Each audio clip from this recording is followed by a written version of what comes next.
you're going to hear about our provincial government's 4 years of climate in inaction.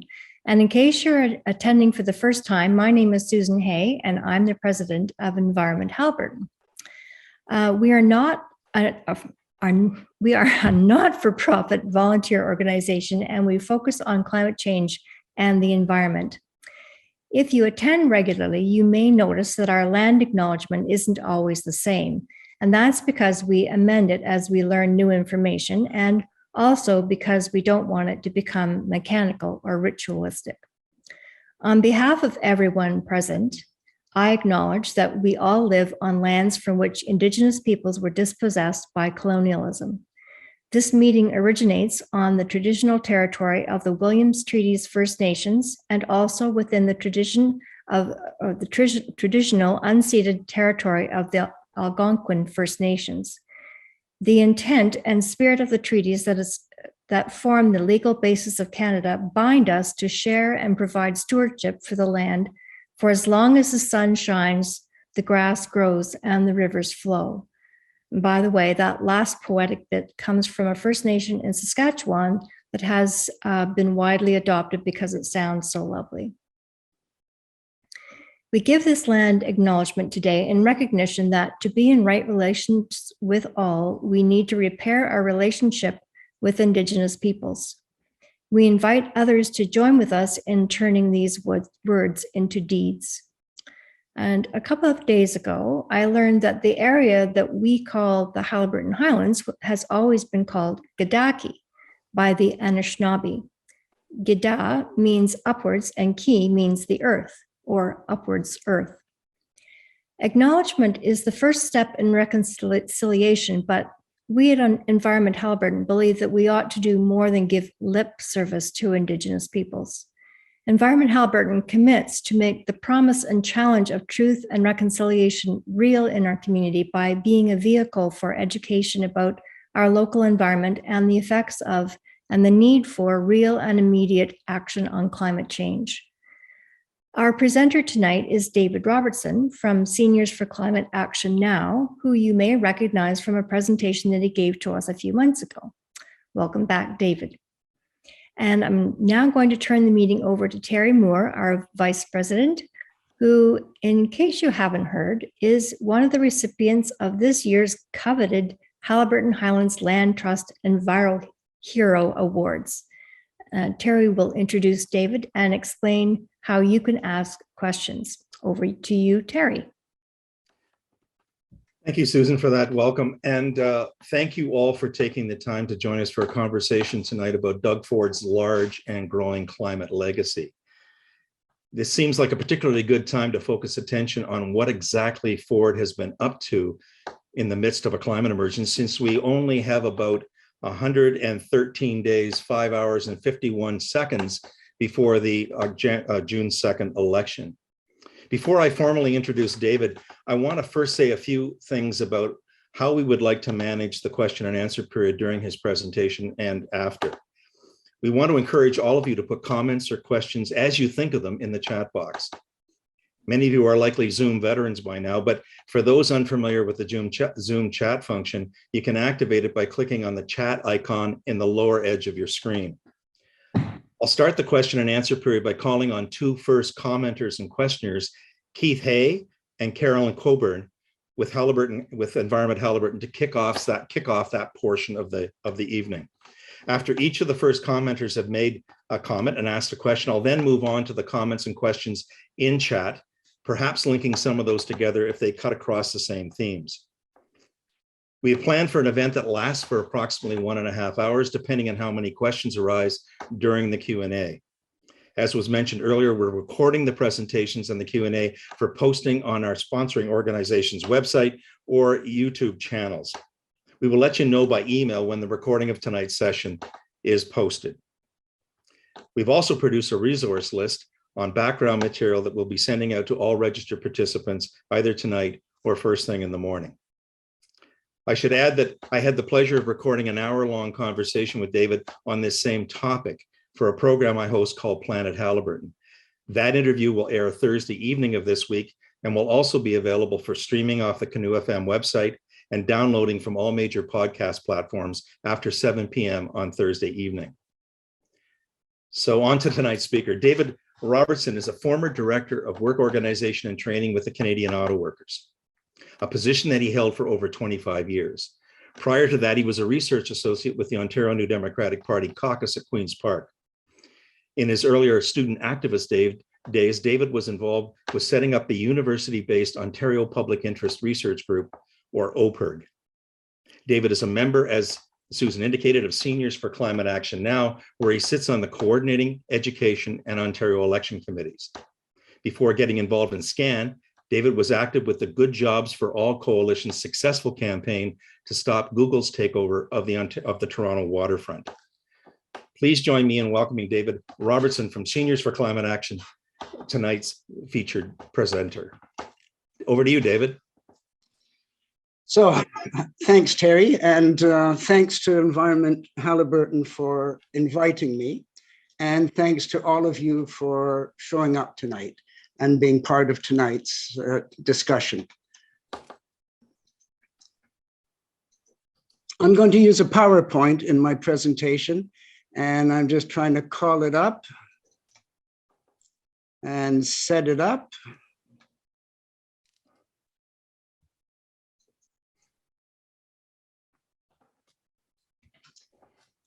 In the months leading up to COP26, a series of comprehensive reports detailed the severity of the climate emergency and the urgency of our situation. The Intergovernmental Panel on Climate Change documented the physical science basis of the crisis. The International Energy Agency shocked industry and rattled governments all around the world with its 180-degree turns on fossil fuels. And the United Nations, in report after report, lamented government failings. The conclusions of all these reports were clear. We had to stop fossil fuel expansion. We had to rapidly phase out the production and the burning of fossil fuels, and we had to invest heavily in renewable energy, and we had to do it now. The situation is frightening, and the language conveys it. We are told that we are entering an unimaginable and unforgiving world. Perhaps the most famous quote of 2021, aside from Greta's, came from the UN General Secretary when he talked about the code red for humanity. The alarm bells are deafening and the evidence is irrefutable. That evidence was reinforced by the evidence of our own experience, whether it was in Ontario, tornadoes, and forest fires raging out of control. New climate terms entered our vocabularies: heat domes, atmospheric rivers, climate anxiety. Climate records are now routinely broken. Extremes are now the new normal.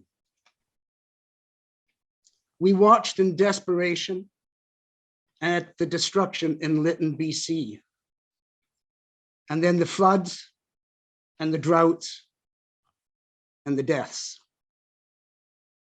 In November of 2021, countries from around the world convened in Glasgow. COP26 was an effort to avert or at least forestall the climate catastrophe.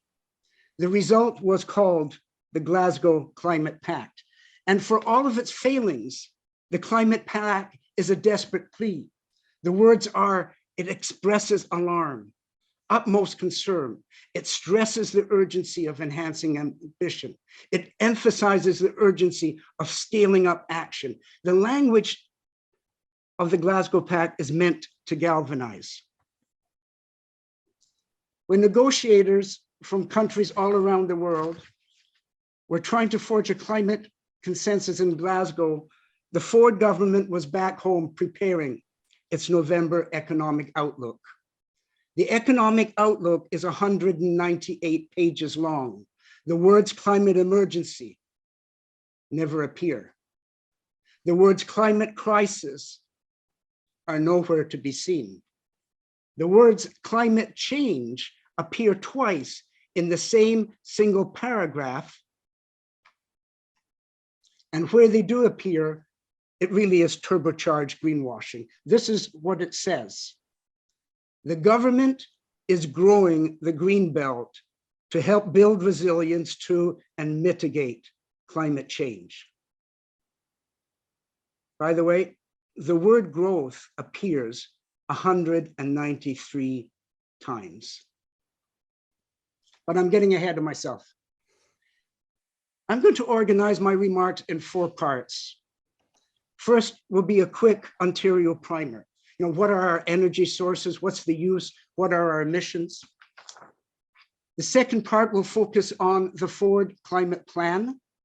In the third section, I'll introduce the notion of climate crimes and the economic thinking that propels them.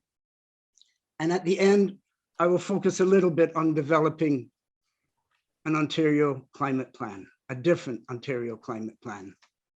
First, some quick facts and trends. There are 2 provinces in Canada responsible for 60% of Canada's greenhouse gas emissions. As you can see from the map, Ontario is in 2nd place. Since Ontario accounts for so much of the country's emissions, then what we do here matters a lot. What we do here, in fact, has an outsized effect on whether or not Canada will ever be able to achieve its 2030 Paris climate commitments. On a sector-by-sector basis, this is what we know. Emissions from the transport sector is the largest in Ontario in terms of emissions at 35%. Industry is at 30%, 2nd place, and buildings at 3rd place chalk up 22% of our emissions. Those 3 sectors together amount to 87% of Ontario's emissions. So the corollary is this. If we ever want to have a chance of keeping temperatures below climate tipping points, we have to reduce and dramatically reduce emissions in transportation, in industry, and in buildings. In turn, that means we have to stop burning fossil fuels in those sectors, because to state the obvious, cars and trucks run on gasoline. Natural gas is the main source of heating in Ontario residents. Industry runs in large part on fossil fuels. In fact, most of the energy we use in Ontario comes from fossil fuels. 3/4 of our energy is from fossil fuels. And actually, the situation is even just a bit worse than that, because if you take electricity, electricity only accounts for 16% or 17%, depending on the year, share of our energy needs. And in that, gas, which plays a relatively small share now, is slated under the Ford regime to grow much larger than it is. Ontario right now has 12 gas-powered electrical plants. In May of 2020, Ontario Power Generation spent $2.8 billion to buy 3 natural gas plants. The Ontario Clean Air Coalition has indicated that by 2030, 20% of our electricity is going to come from fossil gas.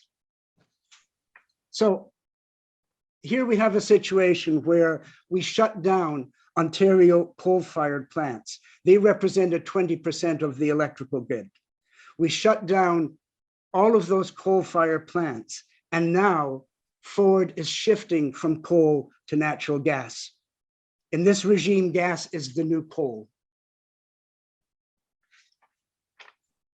And if gas is the new coal, And if we are slated to burn more gas, then we are going to get more emissions from the electrical sector. Right now, the government claims that the electrical sector is 92% emission free. Well, that won't be the case in 2030. Even this chart, which comes from the Independent Electricity Systems Operator, shows what's going to happen with emissions. The yellow line is the telltale, and that actually understates the case. Earlier, I said that in Ontario, industry accounts for 30% of emissions.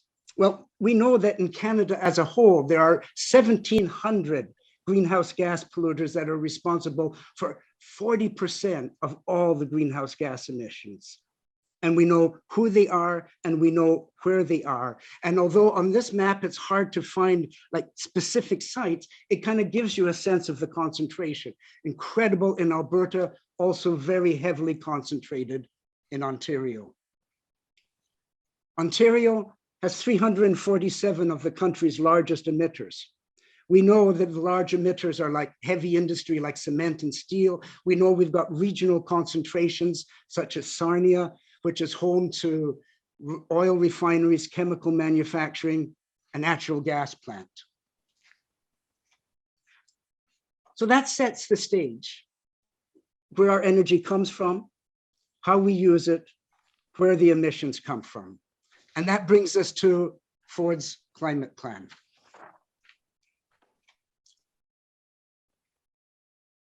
The Ford climate plan was announced in 2019 and was included in the overall environment plan. Some people say it was hid in the overall environment plan. It's actually hard to go find it, but that's the reference to it on the screen. Before he announced his Made in Ontario climate plan, Ford trashed whatever climate programs were already in place. His actions ranged from the spiteful. He removed the words climate change from the environment minister. The vengeful, he scrapped the cap and trade program. The petty, he ripped out electric charging stations from GO stations. The vindictive, he eliminated the office of the environmental commissioner. The ludicrous, he suspended, well, he scrapped the tree planting program. The wasteful, over $230 million to get rid of green energy contracts. And the alarming, he reduced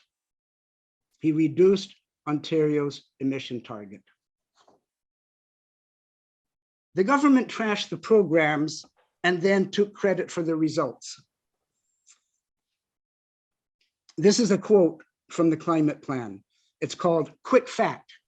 Almost all of Canada's progress towards its 2030 Paris Agreement targets has been driven by Ontario." And then to reinforce the message, they provide the graph on the right where you see green Ontario just declining downwards in terms of emissions. But 2 points. The graph ends in 2016. And by the time that the Ford government wrote its Quick Fact, it was already playing loose with the evidence. It is the case that until the election of Doug Ford, Ontario was making good progress on reducing greenhouse gas emissions. You can see the trend downward. That was mainly as a result of closing coal plants. Ford was elected in 2018.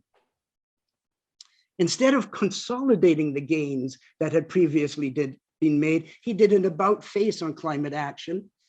And now the emission curves are moving upwards. We only have data for 2018 and 2019. So that's the only evidence we have.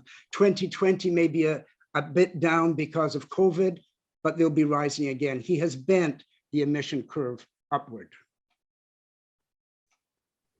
So the Made in Ontario plan is to reduce Ontario greenhouse gas emissions by 30% by 2030. But even that low target has a problem with credibility. Ford's dilemma was, how do you have a climate plan if you don't want climate action? Ford had already decisively boxed himself in. He had already decided that green renewable energy was not to be part of the equation. He had already decided to fight the federal carbon pricing system. He had already decided to cut subsidies for initiatives such as zero emission vehicles and local utility conservation programs. So what he was left with was a mashup of this and that, and a whole lot of wishful thinking and a little bit of deceitful accounting. He has come up with an 8-prong program. The entire climate plan that Ford has is on this slide. That's it. Those are the 8 prongs in the climate plan. So Ford's plan to reduce emissions by 30% shows the expected results. He's going to get emissions down. So a 30% target means that you have to reduce emissions by 17.6 million tons. That's represented by the bar chart that you see on this slide. Those emission reductions were to be achieved by reductions from each of the program areas, the 8-point programs. Those are the numbers you see in the small colored boxes. So the Ontario General, the Auditor General, has spent considerable effort assessing the plan overall and its various components. As a result, we know a number of things, and I'm going to just take a couple of examples. Example 1 is about low carbon vehicles. Almost 15% of the emission reductions in the plan were to come from the shift to electric vehicles. That amounted to 2.6 million tons, 2.6 megatons. So by 2030, according to the math here, there would be 1.3 million electric cars. That is more than a 300,000% increase since 2019. In arriving at that number, the government included the surge in sales that were anticipated because of the subsidy program that was in place, the subsidy program that Ford had canceled. So if Ford canceled the program, then calculated emission reductions as if the program was still in place. Caught out by the Auditor General, the government has admitted that instead of the 2.6 million tons, it would only be 0.9. Quite a difference. Then in November of this year, the auditor reported once again that the ministry re-estimated its figures and now admit that there will be zero emission reductions as a result of the introduction of electric vehicles by 2030. The second example I want to use is called emission performance standards. So again, one of the largest hits, one of the largest initiatives to reduce carbon emissions is through the emission performance standards program that the government has. Now, these are industry standards. They set a threshold beyond which, if a company pollutes more, it has to pay more for the carbon it emits. That's all based on intensity, not hard rules. So there's a problem with it to begin with. But it's the principle of there's a threshold beyond which you can't go without paying some price. Overall, then, 15% of the entire 2030 target is to be made up from the achievement of the emission performance standards. So when they were introduced, they were expected to reduce emissions by 2.7 megatons. The government has now admitted it's going to be at best 1. So let me go back to that previous number. 30% of our emissions are from industry. That amounts to 49 megatons. The emission performance standards, one of the flagship programs of the Ford government, will only eliminate 1 megaton. They will only eliminate 2% of the emissions from industry. And these aren't the only examples. In fact, The natural gas conservation program was exaggerated. The clean fuel initiative was overstated. The hydrogen initiative was overestimated. The organic waste initiative was inflated, and on and on and on.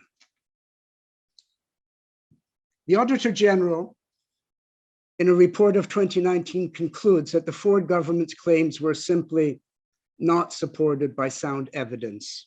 In November 2021, the Auditor General said it again.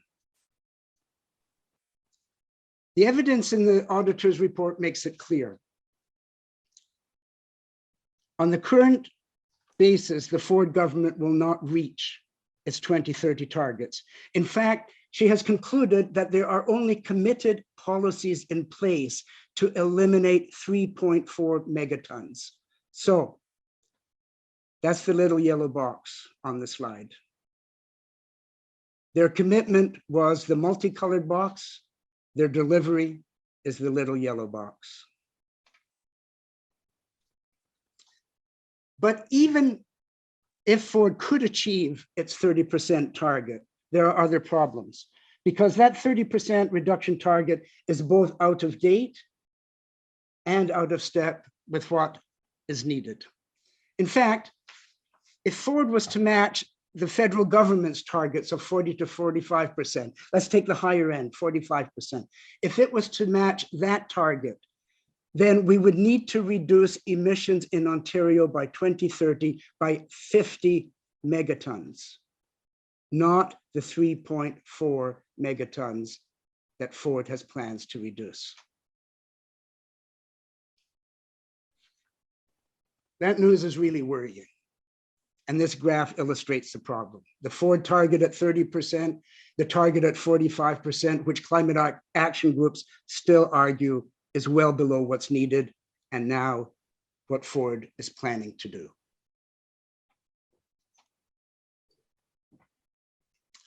So on the mitigation scorecard, here's what we've seen so far.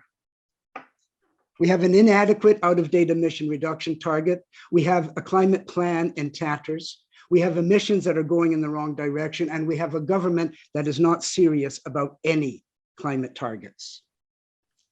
But I've only been dealing with emission reductions or mitigation, but we know that a climate plan has to include both mitigation and adaptation. And when we talk about adaptation, I mean, that really speaks to efforts to reduce and prevent losses from severe weather events. It's meant to reduce risk. It's meant to increase resilience. That's what adaptation means. We're already dealing with destructive weather events, and that is at 1.3 degrees Celsius. I can't imagine what happens when we hit 2 or 3 or even higher. We have seen that severe weather damage to homes, businesses, and public infrastructure is increasing dramatically and rapidly. We know that there is a need to limit or prevent losses from floods, from fires, from droughts, from storms, from heat waves.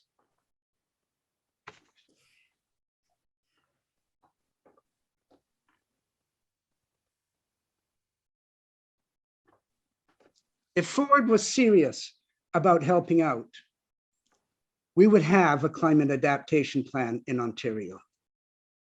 Instead, whenever the Ford government says anything about adaptation, it is vague, confused, and without the required financial commitments. In 2019, the government set up a climate advisory panel. Its mandate was this, quote, the development and implementation of climate change resilience commitments. The final report was to be submitted last November, and I think it was. The Standing Committee on Public Accounts recommended the government make that advice publicly available. We haven't heard anything yet.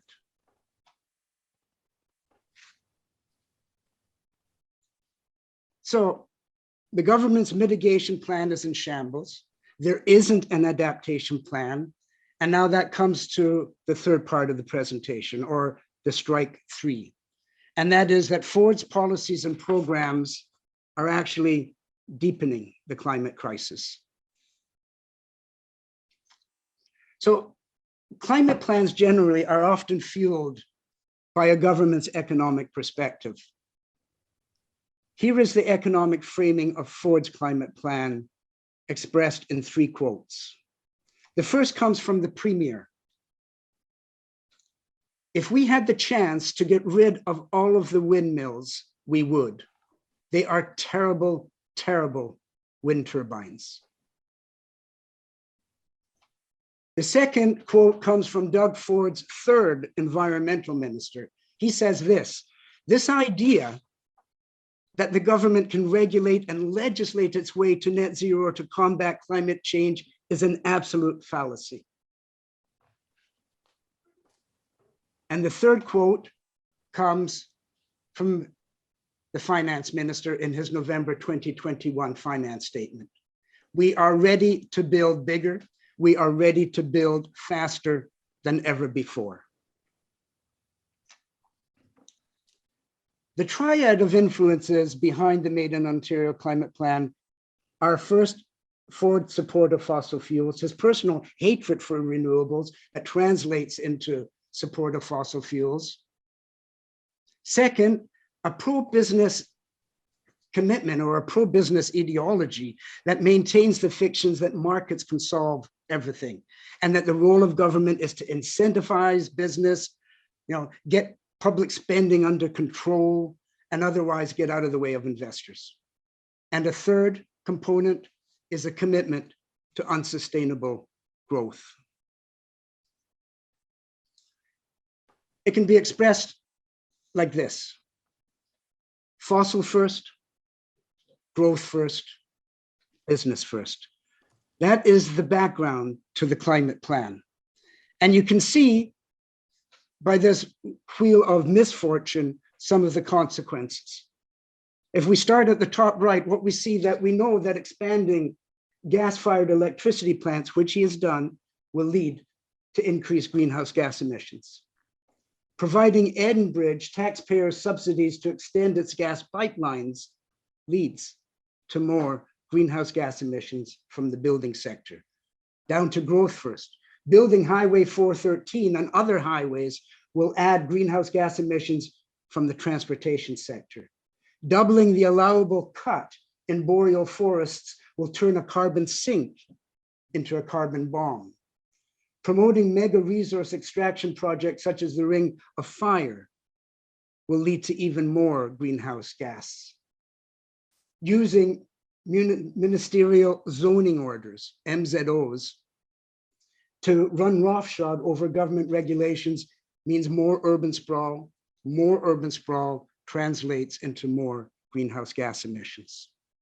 Expensive up to the business first quadrant, expensive and experimental small modular reactors will increase the price of electricity and further inhibit families from making the switch off fossil fuels. Giving big emitters a free ride on their carbon emissions, as the current government has done, only adds fuel to an overheated planet. And I want to acknowledge that some of these issues have very serious implications for Indigenous people's rights and sovereignties and for Indigenous leadership. There's a group of SCAN members who work on what we call the Ontario Project.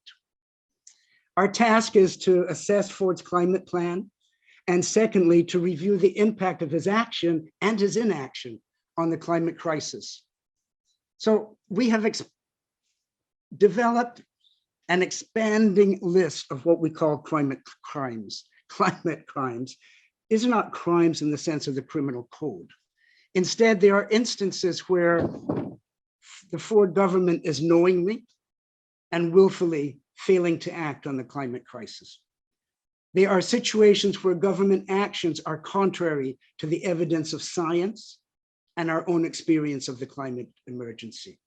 There are situations where his government, through legislation and programs, is actually deepening the climate crisis. The next few slides show some of the crimes that we're documenting and working on. I won't talk over them. I'll just let you quickly get a sense of the range of climate crimes.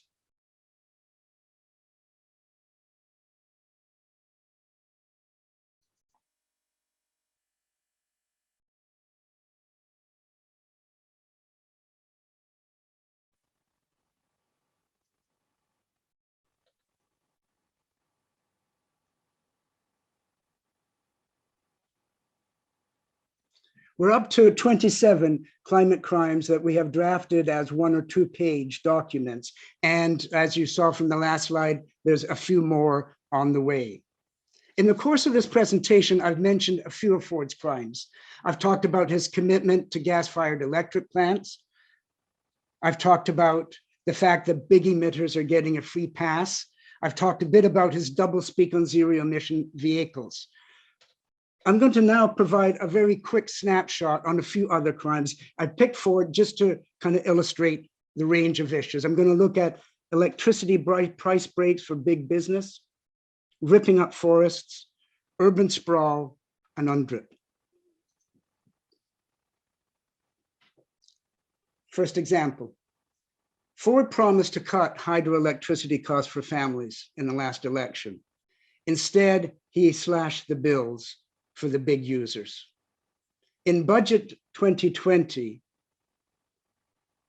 there is a provision that over 3 years, our taxes will provide $1.3 billion in electricity pricing relief for big business. We're in the second year of paying that.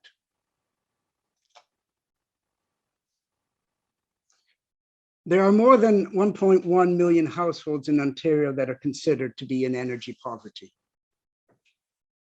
That means that they have trouble with energy bills. It means that families and seniors are struggling with thermal comfort. It means that they can't even consider issues of energy efficiency upgrades.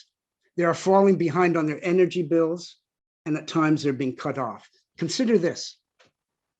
At the same time that Ford was giving Enbridge over $200 million to expand its gas lines in Ontario, the company admitted that it had improperly sent out 18,500 cutoff notices in 1 month during the pandemic. 18,000 termination notices in the pandemic.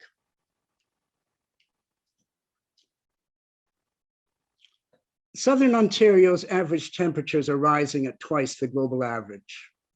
Northern Ontario's are rising at about 3 times. And the Ford government forestry policy will increase those risks. The crime in this case is not only what's happening, but it's also how it's being dealt with. The Ford government's forest policy is called sustainable growth. As is often the case with Ford's choice of title, it actually means the opposite. The goal of the strategy is to double industrial logging, to turn a lot of the province's managed forests into toilet paper and 2x4s. And it's done in stealth. It's done through omnibus bills. It's done with happy sounding titles like sustainability. But the plan is to clear the regulatory path for increased resource extraction, to exempt Crown land forestry project from environmental assessments, and even to get rid of the Endangered Species Act from industrial forest activities. It's the same approach. Omnibus bills, stealth, that helps define the MO for the Ford government when it comes to urban sprawl. Environmental safeguards have been weakened, eroded, or suspended. Conservation authorities have had their power, their funding stripped. We are losing wetlands at an alarming rate here. Less than 30% of Southern Ontario's original wetlands remain, and just 10% survive in the Niagara and the GTO. The urban sprawl arsenal is quite large. And what its intent is is to allow for more urban sprawl. And urban sprawl means the elimination of wetlands, green spaces, and much needed farmland. It will promote expensive highway construction and encourage more private vehicles. It will undermine public transit by moving people away from transit routes. It will degrade groundwater reserves and worsen flood threats at a time when we should be doing the opposite. And it will weaken links between urban centers and nearby food production.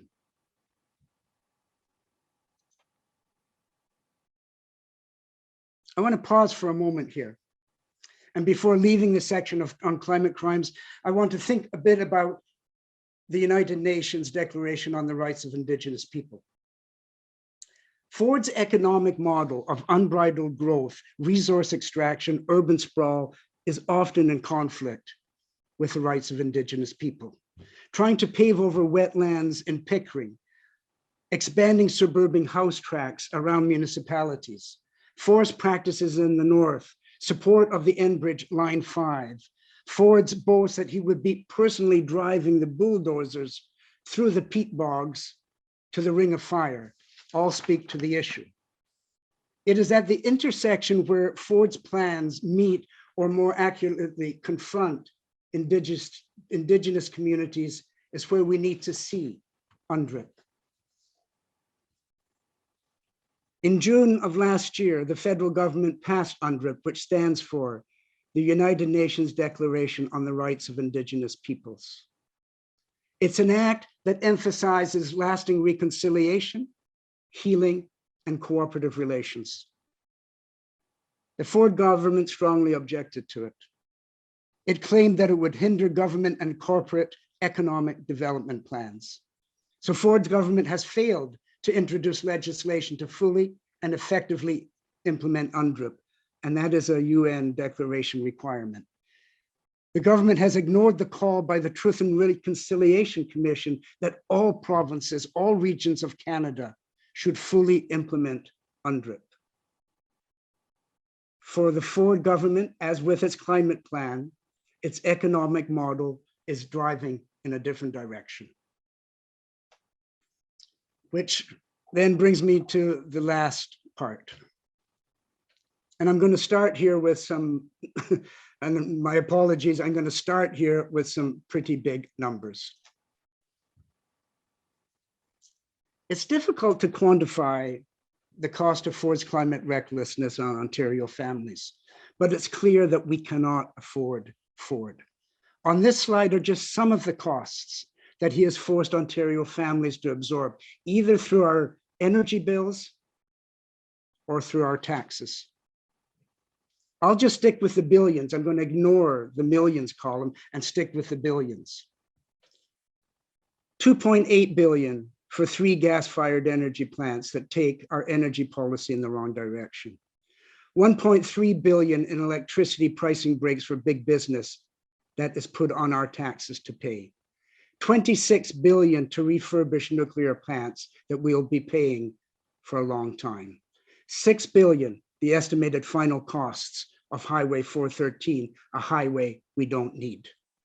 $1 billion to build a highway to the Ring of Fire. A commitment to fund Ontario's share of $27 billion for small modular reactors. I find it really hard to think about $1 billion. And you know, the amount is just is staggering in my mind. But think about it this way. If you count 1 loonie, if you put 1 loonie on the table every second, 24 hours a day, it would take you 32 years to get to $1 billion. Compare that with all those billions you see on this slide. We've come a long way from that old folksy promise of a buck a beer. Ontario can't afford Ford. We can't afford Ford in climate terms. We can't afford Ford in terms of the high cost of families. We can't afford Ford in social and economic terms. And that means that we need a new climate plan. We have to be able to move from this fossil first, business first, growth first approach to an approach that emphasizes climate first, people first, economic sustainability, and building a caring economy. That climate plan will have to tackle the three major sectors: transportation, industry, building. The climate plan will have to be thought about in stages, and some of it can be relatively easy and some of it is going to be extremely difficult. But we can start with the easy. We can start by adopting proven climate solutions: electrification, renewable energy, energy efficiency. Those are all proven. We can move to protect wetlands, waterways, and forests. We can actually start arguing for an adaptation plan that builds from the notion of climate risk reduction to strengthen income and food security provisions. We can also think about phasing out oil and gas. This is harder, but possible. We can start easy, building codes that prohibit natural gas hookups in new construction, electrical charging station rough-ins in garages and in new buildings, subsidies for heat pumps and zero-emission vehicles, electric public transit, and cheap public transit. We can move on to end subsidies for the fossil infrastructure. We can shut down gas-fired electricity plants. We can put hard caps on big emitters. And that brings us to the most difficult piece. And that is, how do we transform an economy? There are real planetary boundaries that our system of economic growth has pushed us up against. Scientists are repeatedly telling us that we are approaching the tipping points that will spiral out of controls. And that means we have to rethink the economy. We have to rethink what we produce, how we produce. We have to rethink how much energy we use and how much we consume. But it's possible we can start arguing that we need to go from the notion of growth to a steady state economics, from waste production to circular production processes, from an emphasis on profits and wealth accumulation to a commitment to good jobs, income security, and the caring economy. And those three components would make a new climate plan. In our platform document, SCAN has come up with 5 climate transitions that we say are necessary to meet the future. We need a transition in our relationship with Indigenous people. We need an energy transition, an economic transition, a social and climate justice transition, and a transition in our relationship with the natural world. When Ford came to power, there were 12 years to 2030. By the time of the election in June, he will have squandered 4 of them. There will only be 8 years left. There are only 8 years left. Premier Doug Ford is a climate denier. His arrogance, his climate recklessness, his willful negligence threatens our future. And his government, consisting of 69 elected conservative MPPs, less than 6 dozen individuals, are holding the rest of us hostage. Thank you.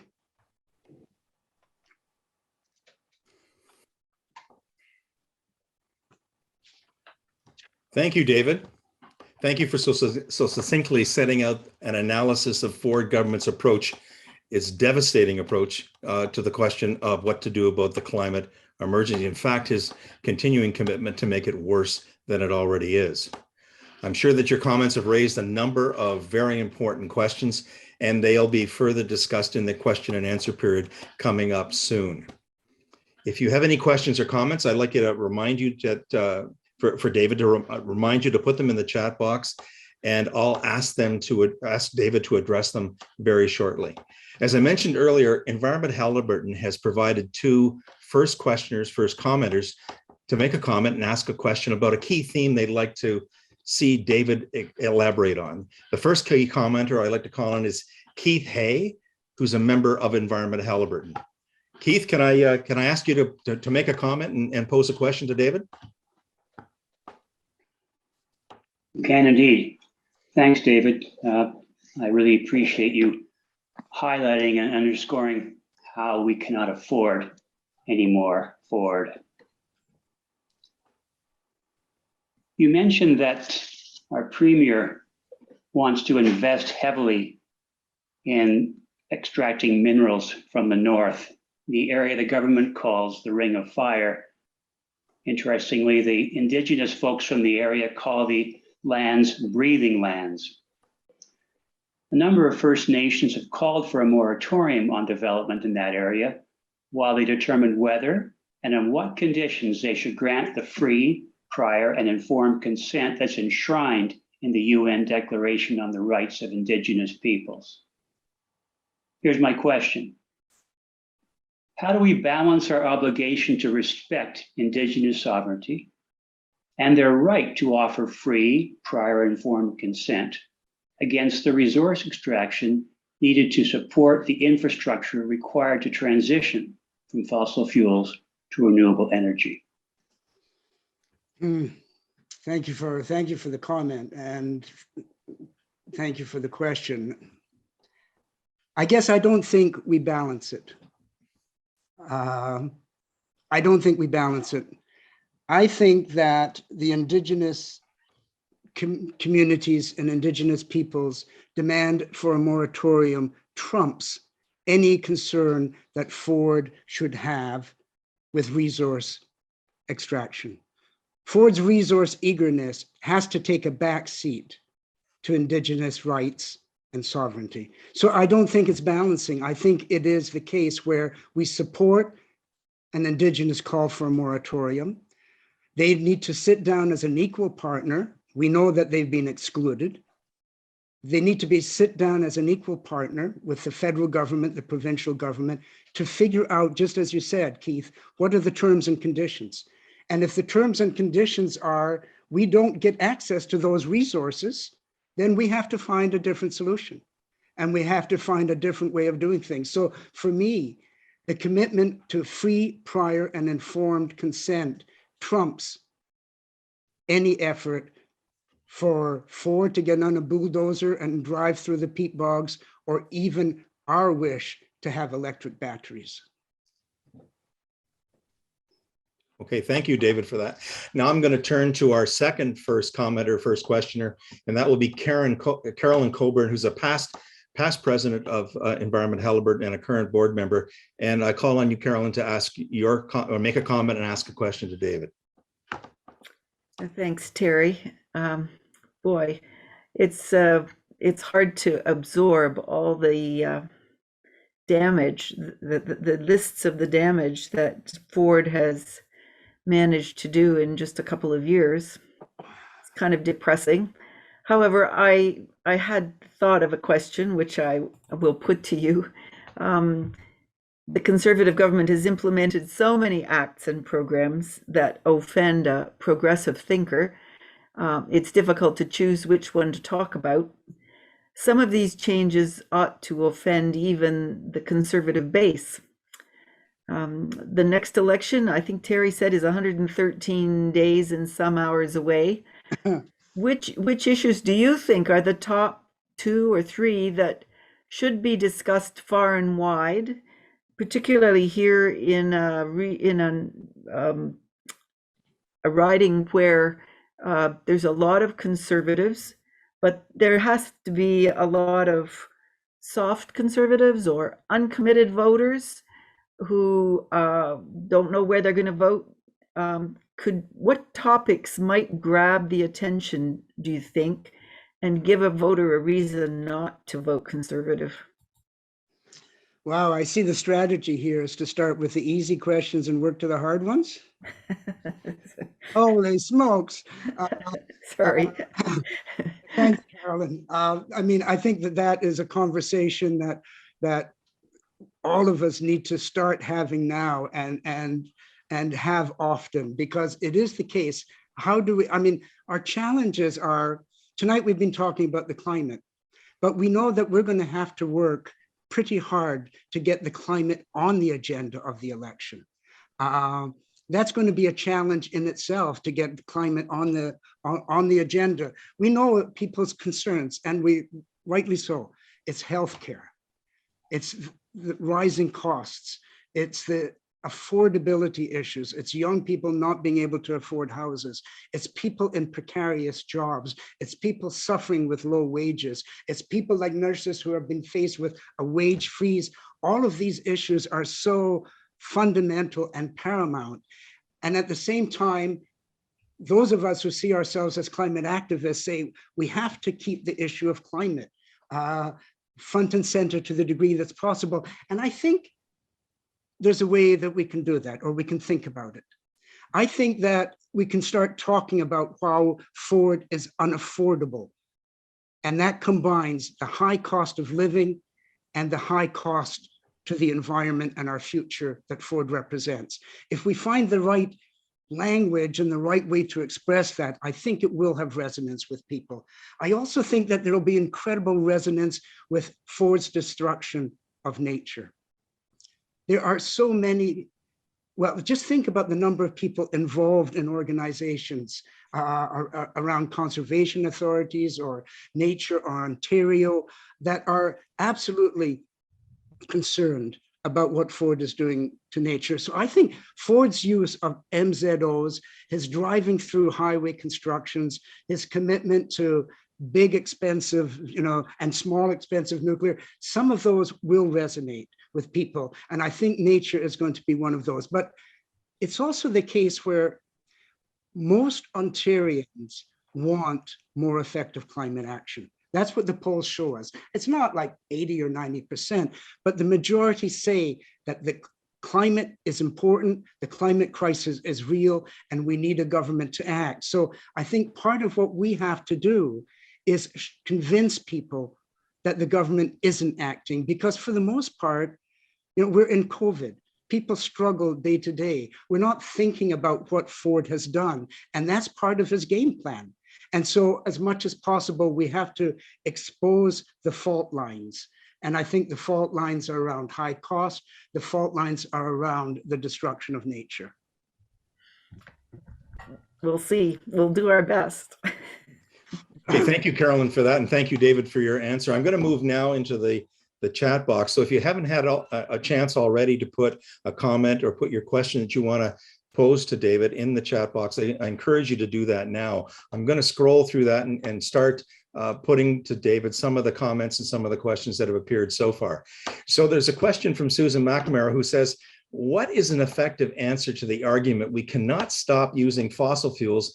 We need it for products that are vital, like medical equipment, among other examples.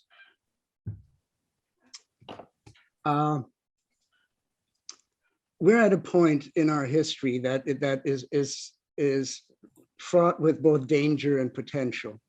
And that is that increasingly scientists, policy makers, governments around the world realize that we have to get off fossil fuels. There is no alternative.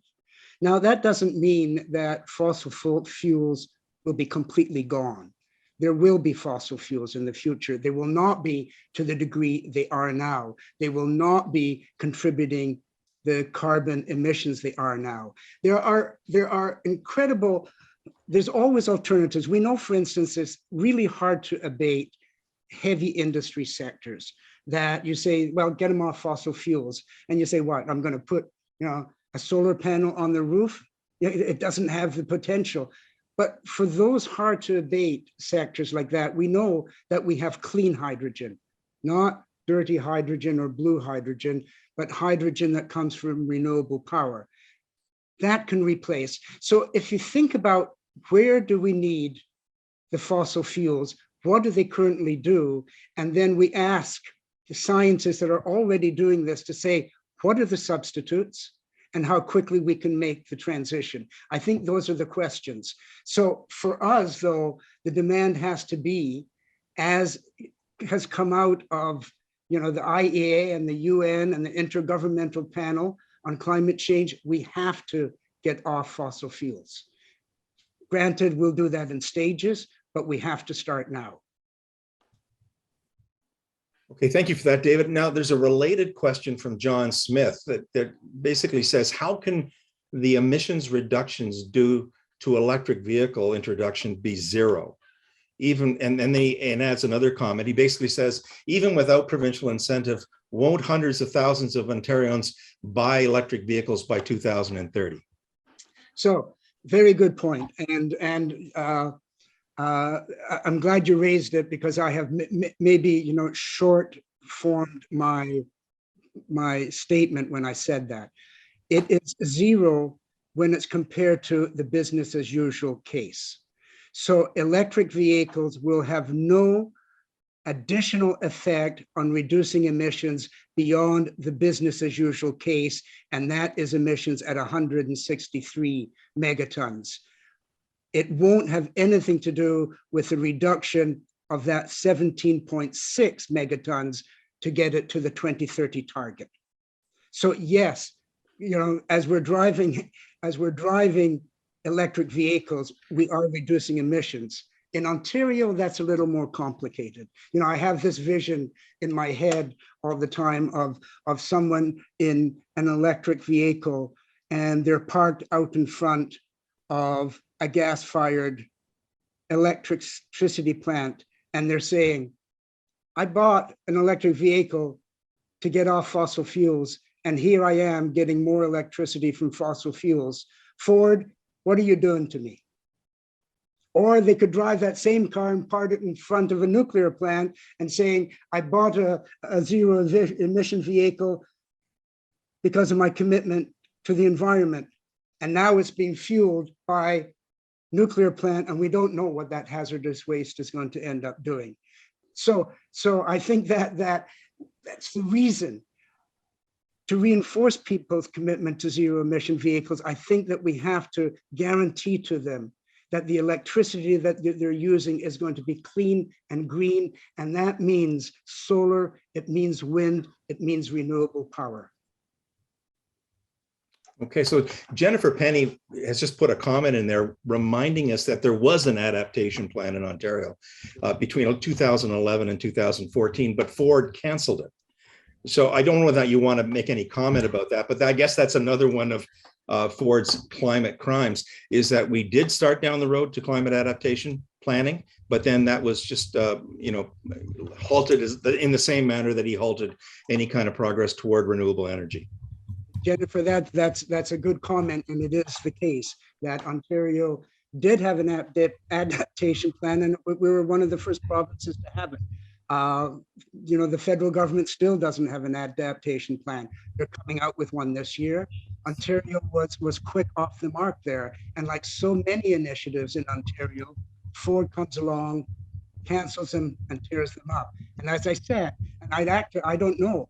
I know that there is a report from the advisory panel that is supposed to deal with climate resilience and adaptation. I have no idea why the Ford government won't make it public, or I actually don't even know if they have, because I'm not that much in the know. So if anyone knows anything about it, we really do need to see that adaptation advice that's coming from that panel.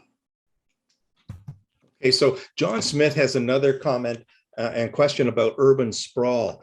He's asking about the Ford government's response to the independent report recommending exclusively single-family home neighborhoods. And I wonder whether or not you know anything about that report, and to the point where you could comment on what you expect the Ford government's response to that to be. I don't know if I'm understanding the question correctly. That part of the Ford's growth strategy is municipalities all around the province have to come up with a growth plan by July of 2022. I think that's the date. And in those growth plans, Ford is pushing the expansion of subdivisions in the suburban fringe and the encroachment on agricultural land, the encroachment on wetlands, in places the encroachment on Indigenous territories. So that whole sprawl is real and present and is ongoing, and municipalities are fighting it. That some have succumbed.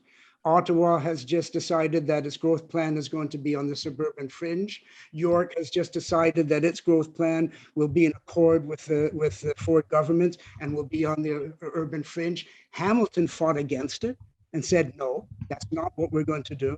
We're going to do more density inside the city, on transit routes, in brownfield. That's going to be our route. In Kitchener, there's a fight back going on now around it. So this is kind of contested terrain right now. Okay, so I'm not sure who wrote this this comment and question, but anyway, what the question is there's a naive question she characterizes. I think it's a she. Why are governments allowed to undo environmental legislation to combat climate change, given the climate emergency? What needs to change so that environmental law is treated more like the criminal code than some village bylaw? Yeah, I'll take that as a comment, not a question, but I'll also just kind of add to it. I think that's really important. What we are seeing is increasingly there are court challenges to the government. I mean, I thought it was interesting that the Ford spent, what, $30 million fighting the carbon pricing system and taking the federal government to court. Reading the Supreme Court justice's comments about the role of that carbon price and the future if we don't act is really compelling, because it makes a strong case that in a way that actions should be considered criminal or not. It doesn't use that language. It talks about the importance of it. All over the world, there are suits against governments for not living up to their climate commitments. In Ontario, there's a youth suit that is still underway, charging Ford with jeopardizing their future, and that's going through the courts. There is in the International Court of Justice, International Criminal Court, that there are people arguing that ecocide should become one of the crimes that the court considers, the destruction of the environment. Scholars in countries all around the world are starting to think about there needs to be notions of criminal conduct when it comes to ignoring the climate, being willfully negligent, or acting in ways that jeopardize the climate and our future, and are arguing those should be crimes and be seen as crimes. So I think that, again, we're on the cusp of some important developments on that front. A number of people have asked in chat whether or not they can get access to the slides and the points that have been raised by David tonight, and we will be posting the actual presentation, but also the recording of this session will be also posted in relatively short order on the Environment Haliburton website and Environment Haliburton YouTube channel. So we'll let people know when that happens and how they can access it. We'll also be sending out, as I mentioned, a resource list later tonight or tomorrow to everybody who registered for tonight's event. There's a question here about. Sorry, David. Before you ask the next question, can I just do a commercial moment here while you raise things? The presentation, the slides, and the script that I made speaking notes for tonight just to discipline myself and try to keep me within the allotted time. The slides and the notes will be posted also on the SCAN website and can be made available for people to use in educational and other purposes. Also, the crimes that I highlighted on those 3 slides, the 27 Ford climate crimes, are in a final edit stage, and those are also going to be posted as individual crimes on the SCAN website, and that should happen within a week or 2. Okay. In your presentation, you made some comments about economic growth and alternatives to that. And one of the things you made reference to was steady state economics. And one of the questions in chat from Mary Beth Wilson is, could you briefly explain steady state economics? Well, I guess for me, it's a question where we can't grow the way we're growing, that we are up against so many planetary boundaries that we're at tipping points, that regardless of our political commitment, our ideological preferences, we are simply forced to the point of realizing that growth is no longer possible.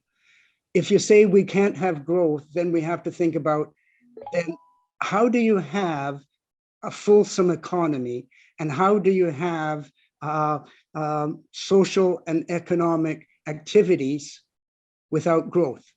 And that's what steady state comes in. It means that inputs and outputs have to match. It means that you can't produce things to throw them away. It means that you can't produce things for single use. It means that you need notions of extended producer responsibility, that whatever they produce, they have to take back and they have to recycle and it has to be used again, that we have to reduce energy on a kind of staggered but steady downward basis, the energy used for every piece of production we have. We have to think about how we do just about everything. You know, we can talk about sustainable farming rather than factory farming. We can talk about anyway, that is what I think is meant by kind of a steady state, that we need an equilibrium, and that is most pronounced in our relationship to nature. We can't continue to treat nature the way we do. We can't simply see it as an opportunity for yet another mega project. We can't see it as a road to resource extraction. We have to think differently about it. And I actually believe that Indigenous climate leadership is going to teach us a lot in this regard. And it also, so I'll stop there. Okay, so we're going to move on to a comment and a question with respect to nuclear energy. The question is, why is nuclear energy not a good option to develop a clean energy system? I heard newer nuclear plants can reuse nuclear waste. Well, yeah. I think that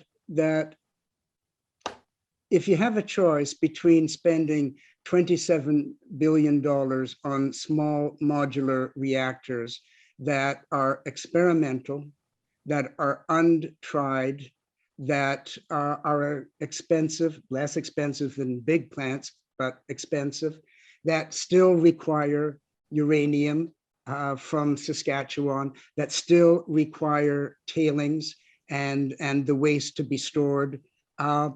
If you get to spend $27 billion there, and then you said, what if we spent that on solar arrays?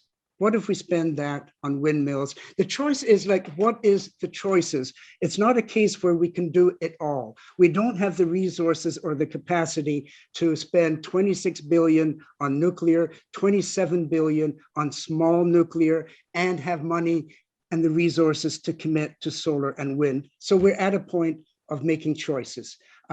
I know that within the climate action community that there's difference of opinions on nuclear, whether or not it is a transition stage that we're going to go through and that we should embrace it because it doesn't emit greenhouse gases. And there are others in the community that say no, for the proliferation of nuclear weapons, for the waste, for the uranium, for the costs, for the burden it puts on families through our bills and taxes, we should move in a different direction. I think that it is good for us to continue to have that discussion. Okay, so Ellen Tolmay asks a question with respect to accessing Quebec hydropower as an alternative to embracing nuclear power and retrofitting or refurbishing the nuclear fleet, so to speak. Can you talk a little bit about that, about why it is that the Ford government is not embracing the opportunity to link up with Quebec and use relatively lower cost hydroelectric power? I don't know. I mean, it's hard. I can only I guess the point is we know they're not. We know that Quebec has offered to provide cheaper electricity to Ontario than Ontario can get from gas-fired plants or from the nuclear plants. We can get cheaper and cleaner, not unproblematic, but cheaper and cleaner electricity from Quebec. That is clearly a possibility. And there are lots of people that argue for that, and the Ontario Clean Air Alliance has made a case for that as well. Why Ford doesn't do it? I think he has a different model in mind.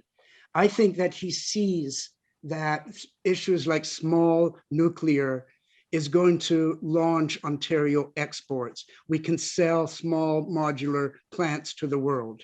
We can sell the resources to fuel them to the world. I think that he has commitments to big oil. We see it in his treatment of Enbridge and the subsidies that they get. So I think it's about the government's philosophical perspective and its business model. Recall the quote from the environment minister. Can you imagine an environment minister that says a government can't use legislation and regulation to solve the climate crisis? He must be the only environment minister in the whole world that would say that well, I'm exaggerating. I think of Bolsonaro and others there, so I take that back. He is in a relatively unique position to argue that a government doesn't have a leadership role in addressing the climate crisis, but that's our environment minister. I said that Ford removed the words climate change from the environment minister. Well, that kind of quote indicates to me that he wants to remove the word environment from the name of his ministry too.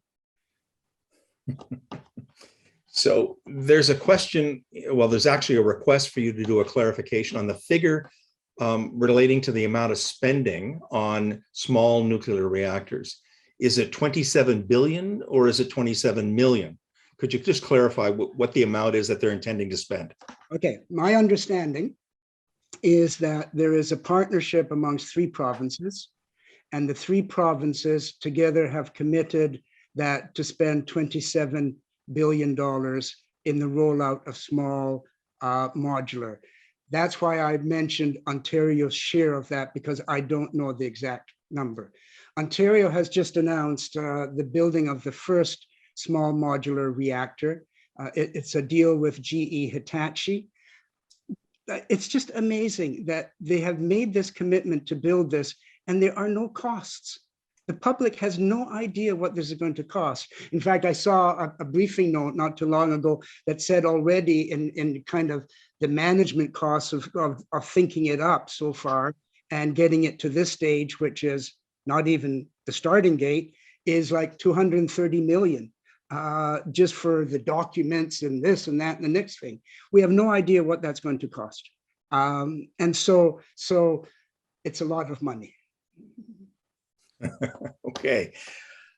So there's a comment in here in the chat function about some approvals that are already in place to expand Darlington, and that there's a small nuclear reactor project which is seeking approval, which may be online in 8 to 10 years. It says that Ontario would need at least 300 megawatt SMRs by 2050. And we're lucky because it's new technology and unproven technology to have 4 or 5. Essentially, the comment is that it's too little, too late. And it's just simply not going to help us get under the climate emergency under control in the time we have left to make a difference. Yeah, that's a solid comment. And that is exactly the case, that small modular reactors are becoming more of an economic opportunity than they are a climate response. The federal government is fully behind them. The Ontario government's behind them. New Brunswick's behind them. But it isn't really about addressing the climate crisis because they are too far off. I don't even know how effective they will be on the net zero calculations at the 2040 and the 2050 mark. I just think that they are a non-starter. Okay, someone is asking in the chat box about whether or not they would have permission to use the material that you're posting and that we're going to be posting elsewhere. So can you just clarify, whether or not people are able to use that whenever and wherever they want? I guess I would like to see the information, the analysis out as much as possible. That I guess that what I would want is that it stays together, that in terms of the analysis, I don't mind people taking bits and pieces of it, but I would always like it to be credited to SCAN and used in the ways that we've produced it for, and that is to build conversations, to build discussions, and to build awareness about what's going on. So on those conditions. Okay. There's been some comment about hydrogen. And I know there's a distinction. I don't know whether or not you mentioned it in your presentation or not, between blue hydrogen and greener forms of hydrogen. There's been a lot of hype about hydrogen anyway, and Canada becoming a hydrogen energy superpower. Can you just comment about what you think about the role that hydrogen can play, if any, in a transition from fossil fuels to a different kind of energy system? I think hydrogen has an important role to play in the energy future, but it's not dirty hydrogen. So the distinction is this: green hydrogen is made by electrolysis, and it uses like renewable energy to produce it. That's green hydrogen. And all over the world, there are rapid developments on green hydrogen. In Canada, the federal government, and now Ontario, in its own hydrogen strategy, has opted for what they call blue hydrogen. Blue hydrogen is made by a process that's called steam reformation of natural gas. It produces hydrogen and it produces carbon. It's dirty hydrogen. Canada, because of our natural gas supply, wants to be a world supplier of dirty hydrogen, but the world doesn't want dirty hydrogen. The world wants green hydrogen. So Canada is saying, and this completes the circle, I guess, is we'll invest heavily in carbon storage technologies and use public money to pay for carbon storage, so that when dirty hydrogen is produced, we can sell the hydrogen part of that, and in Canada we get to store all the dirty part of it down wells and in mines and wherever else we think we can store it, and pay the companies for the privilege.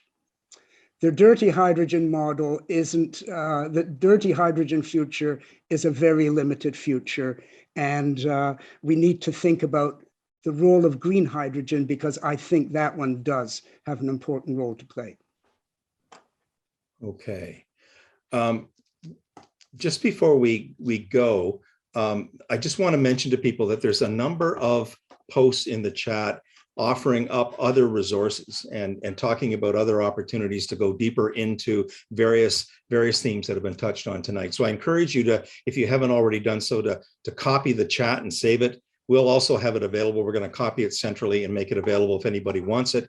But if you take a look at the resources and comments in chat, they're very useful, and they've got some helpful suggestions about where else you can take a look at for other resources. For example, there's a Ecocide Canada website. Who knew? And so I'm glad that somebody has put the link to that in the chat function.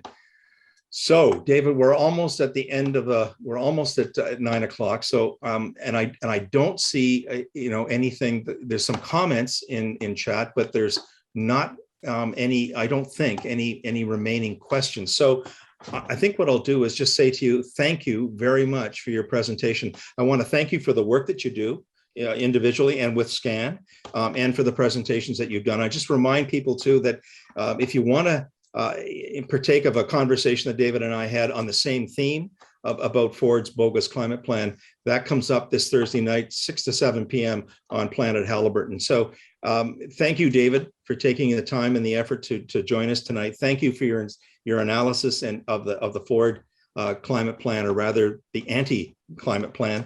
And hopefully we'll be able to make a difference between now and June 2nd. So thank you. And I'm going to turn things over to Susan now for some final comments. Susan? Thank you, David, for a very enlightening presentation. And we're really lucky to have you as a resource.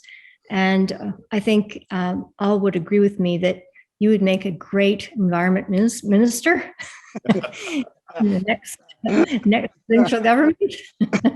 You certainly have a wonderful understanding of what we need to do. So thank you for sharing your analysis with us. And I'd also like to thank Terry for his part in tonight's presentation, for Carolyn Coburn for her question, and my husband for his question, and Eric for his Zoom wizardry and all of you, our participants, for attentively listening and posting your questions in chat. At the risk of repetition, I would like to gently remind any of you that may want to renew your memberships that our calendar year does start at the beginning of the year.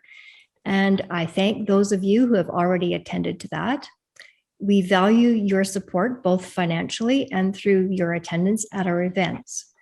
One of the reasons we are a non-charitable organization is so that we can call a spade, as we did tonight. We had, I think, around 130 plus people register for tonight's event, which underscores that there are a lot of people who are concerned about the leadership of our provincial government and about climate change. So that brings me to the end of my closing remarks, and we hope to see you again on March the 8th for another fun-filled evening. And if you have any ideas for an upcoming Enviro Cafe, you can use the contact form on our website at environmenthalberton.org. And thanks again, and good night, everyone. Thank you. Thank you. Bye. Bye, all.